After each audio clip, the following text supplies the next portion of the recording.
Good afternoon and welcome to John Cavanaugh, legislative candidate from District 9.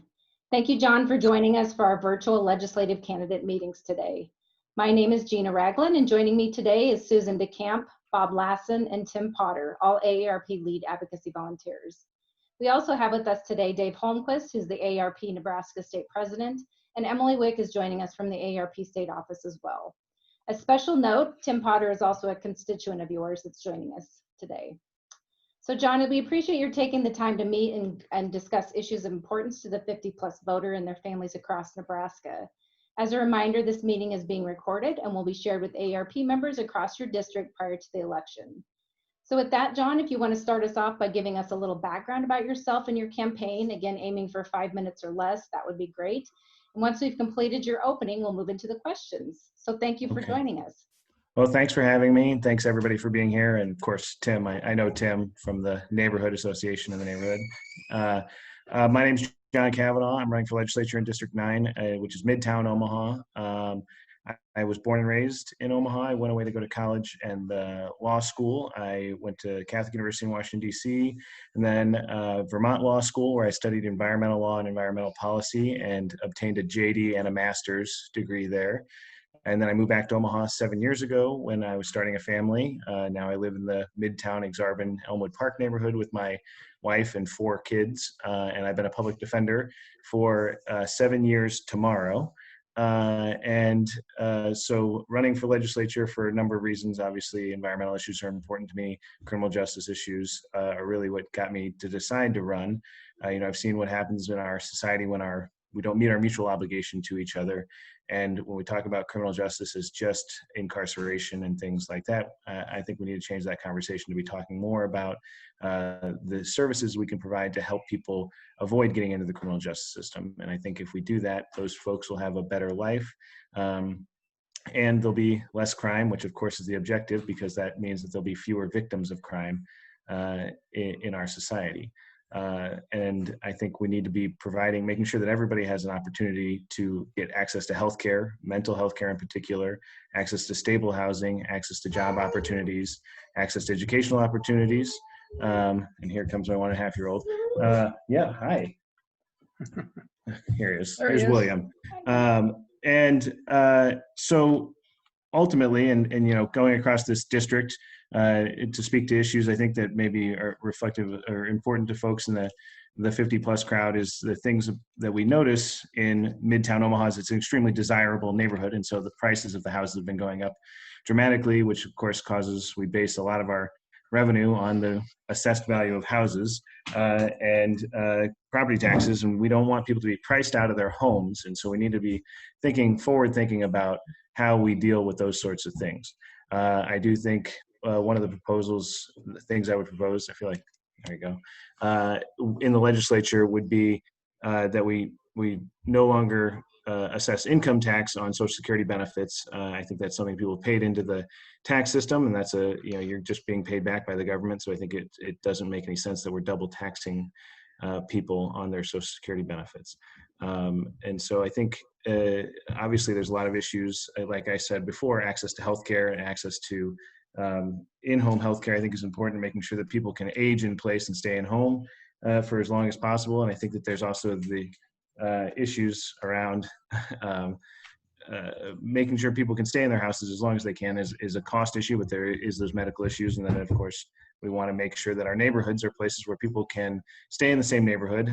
I know, I like our neighborhood a lot, and I've been here for 7 years, and I would like the potential to stay in my house and then move, if need be, to some place that is going to become more manageable at that later date when I don't need as much space for these 4 kids. So I think our public policy needs to be forward-looking into making sure that there's all of those issues are addressed to make sure that everybody has the opportunity for as full a life along the arc from pre-K to retirement. And that's what I think our public policy should be addressed towards for everybody. So I think that was probably 3 minutes. So. No problem. Thank you, John, very much. So we'll now move into the question section of our interview, and we provided you with a set of 3 questions pertaining to the 50-plus in Nebraska. Again, allotting 5 minutes for each of those questions. Our first question today will come from our state president, Dave Holmquist, and it addresses helping people stay in their homes and communities. So go ahead, Dave. Good afternoon, John. Thank you for joining us. We appreciate it very much.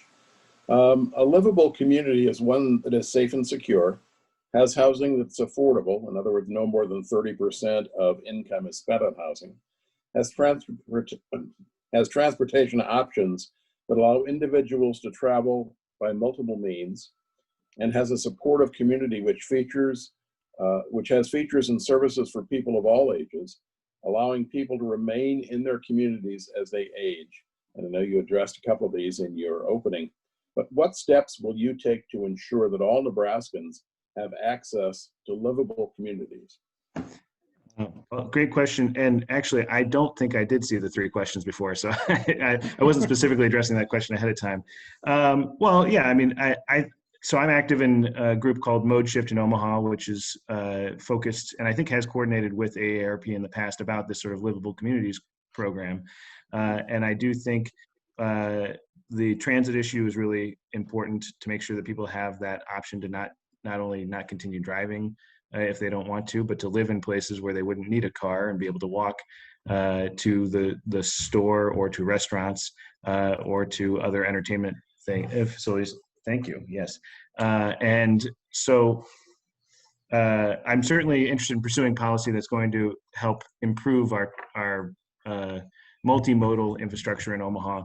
I do think that we need to make sure that we have address zoning issues that are going to allow for some of the development of that housing. I think part of the problem we have in Omaha is not our zoning, but our development is very much geared towards more expensive housing. And especially once you get to a fixed income level, I think you're talking about something that is going to price above that 30% threshold. And so I think we need to make sure that we are implementing public policy that's going to decrease the cost of housing. And that's not just an issue for folks over 50 or older. That's an issue for everybody in Omaha. We need to make sure there's stable and affordable housing for everyone.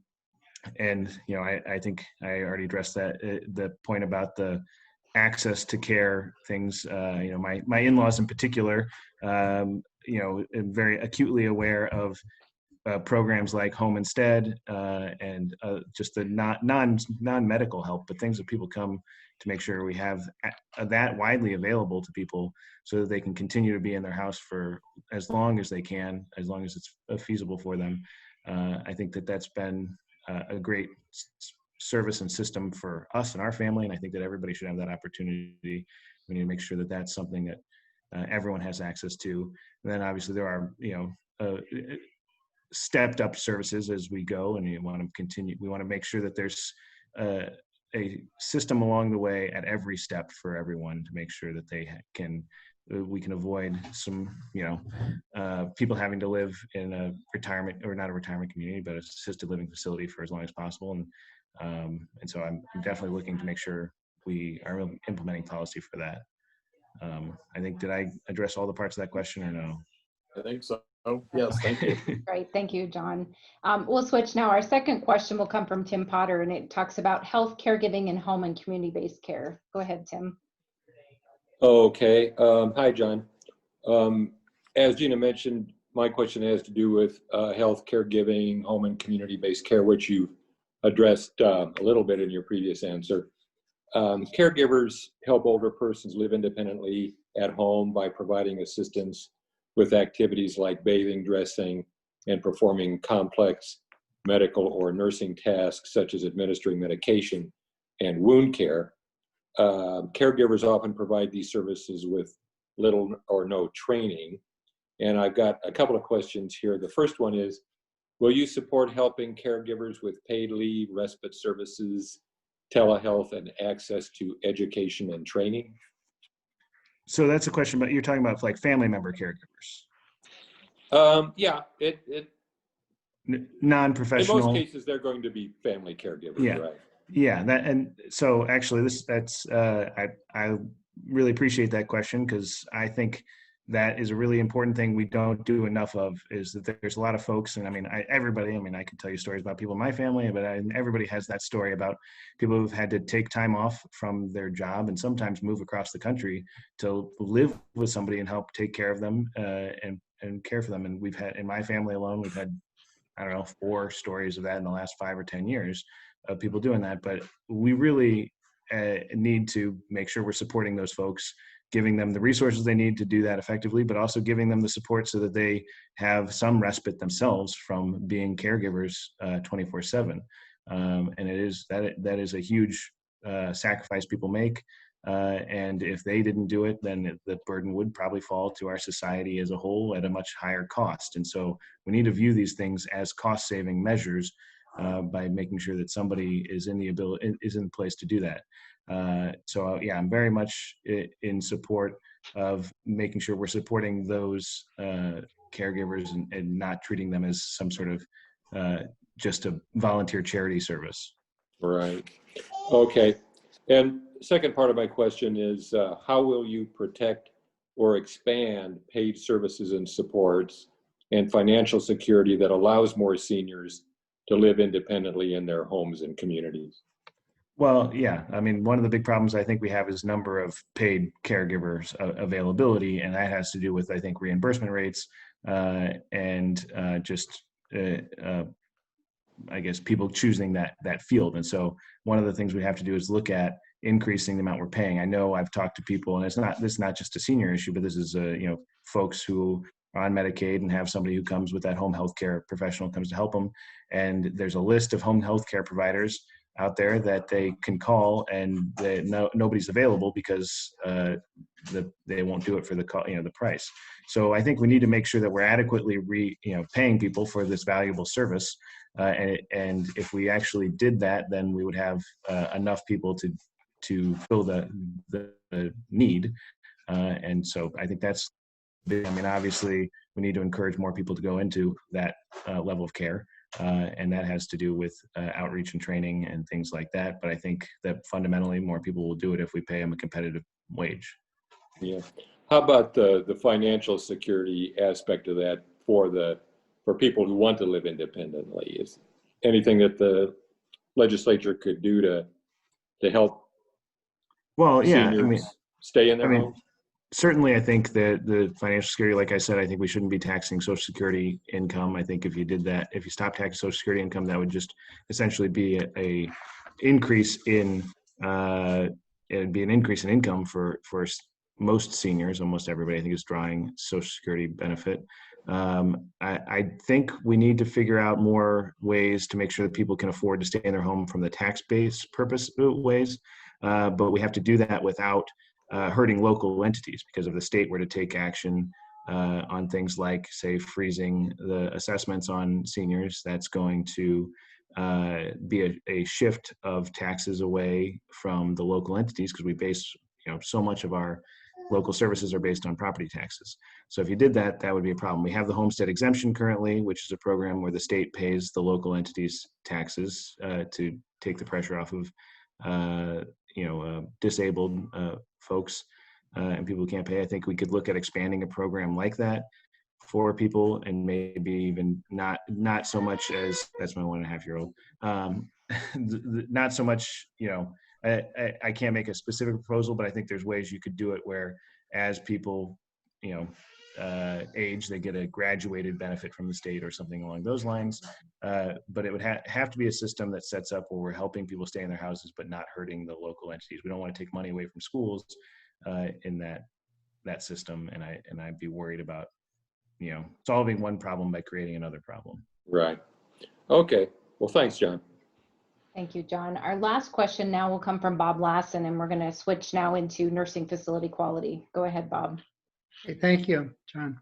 An estimated 6,600 Nebraskans reside in one of Nebraska's 211 nursing homes. By 2040, the University of Nebraska Omaha projects that number will more than double to almost 14,000. Due to a variety of factors, over the past few years, Nebraska has seen an increase in nursing facilities having to close and residents having to relocate elsewhere. Will you ensure that Nebraska residents receive quality nursing home care, including ensuring an adequate nursing workforce, education, training, and proper reimbursement? Mm-hmm. Yeah, it's a lot of parts to that question, but I think I kind of talked about this earlier about that. Yeah, that shortage in skilled workforce, in particular nursing, is, I mean, that's not just a nursing home question. That's a medical profession across the state question, and that's, I think, one of the fastest growing things fields we have is need for nursing. And so I think one is, obviously we need to make sure we actually have to go out and recruit people into that field. We need to make sure that people can get in. I know CNAs is a very a growing field, and I think making it easier for people to get into that program, making sure that they're can afford to pay for them. I think scholarships and tuition reimbursement for people going into those fields is a way we can encourage people to do that. Obviously, again, it's making sure we have adequate pay for the task. But yeah, I mean, we don't want to sacrifice quality of care by one, not having enough people in the field, but two, having people who we're not going to rush people through the system just to make sure we have enough bodies. We want to make sure they're actually trained in that field. And so that is something we need to make sure we're not sacrificing quality to just get quantity. And I want to make sure that we're recruiting people and actually having them go through the proper training. So that's a problem everybody has, right? I don't think that there's going to be a silver bullet to that, and that's just going to be a slow process of making sure we are focusing on recruiting people and showing them how great a field this is for job stability, opportunity for advancement, opportunity for a stable lifestyle by a good paycheck.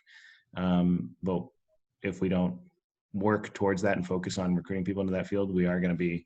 I didn't realize it was going to be quite that bad, but yeah, it's a lot more people are going to be needing these services, and we're currently at a deficit. So we need to focus on it now. One of the other problems that kind of goes along with this facility closing are the reimbursement rates. A lot of the facilities saying that they just can't make it on the rates that Medicaid pays, in addition to not being able to find staff. Now, you've kind of addressed the staff issue. How about the reimbursement rate issue? Yeah, definitely. I mean, this goes to the same sort of question: is you got to pay people for what the value is we're deriving from them, right? Everybody wants to not have to pay. Everybody wants a free lunch, as they say, and you'd love not to pay for things. But I think in terms of skilled nursing facilities you're talking about, I want to say that they would tell you, the facilities are saying that Medicaid is reimbursing them at 70 cents on the dollar what it costs for them to provide that service, and which means we as a state, who are the ones paying that, are getting a great bargain on that deal. And so the question we have to find is, obviously that reimbursement rate should be higher because we're paying less than we're getting out of it. I don't think it's realistic to say we're going to get to $1 for dollar, and they're not even asking for that. So the question is, what is a reasonable middle ground? And then ultimately, I think it's making sure that it goes up reasonably every year, so we're not constantly haggling over trying to keep it at a rate that's going to keep people open. But ultimately, people go into this field because they're compassionate, caring people who want to help people, and they want to find a field where they can both make a living and be fulfilled, but they need to make a living. People are not doing it as charity, and so we need to make sure that the reimbursement rates are enough that people are not having to look elsewhere to get a second job after working a long day or a double shift or at a facility, and then obviously your work suffers in that regard. So yes, we definitely need to make sure that we are increasing those reimbursement rates. I think that's not going to solve all the problems, but that is going to make it a little bit easier for folks to stay in that business and go into that business and provide the services that we're going to need. Very good. Thank you. Great. Thank you, John. As we're coming now to the end of our meeting, we've finished our questions. I want to offer back to you the final minutes to, again, offer any closing thoughts or comments that you have or messages you want to send to the constituents in your district. So the floor is back to you. Well, thanks again, everybody. I appreciate your questions. And I think you can tell kind of from my answers and everything that I think that these are basically, all the questions are tied together. Everything is integral to one kind of continuum of problems, solutions, opportunities, and that we need to start working towards, as I think Bob pointed out, we got a short time span before we're coming up against a large increase in need. And so we need to focus on, one, extending people's ability for that to live at home. We need to make sure that everybody who's worked really hard to buy a home can stay in that home and isn't losing it because of the, of the cost of our government, but other costs as well, healthcare and services, and that we are giving people the opportunity and the skills and the aid to live a full life for as long as possible in their homes. And I think that that's something that is manageable to do as a government. It's one of the fundamental reasons that our government exists, is to help people have a good quality of life when we can, without interjecting ourselves too much into their lives. And that I think that we have real opportunity in the future to do that. And when I'm in the legislature, I'm certainly going to be focused on making sure that we solve all of these problems, or work towards solving them all, I guess. I'm not going to overpromise. But yeah, I appreciate your time. And if anybody has any questions, they can give me a call or email or text or whatever. But my phone number is 402-312-7827. So give me a call anytime or text. And then email is just John Cavanaugh @gmail. Great. Thank you again, John, for taking the time to visit with us. We wish you the best with your campaign. And again, thank you so much for meeting with AARP Nebraska today. Yeah, thanks for your time. Bye-bye. Thanks, John. Thank you.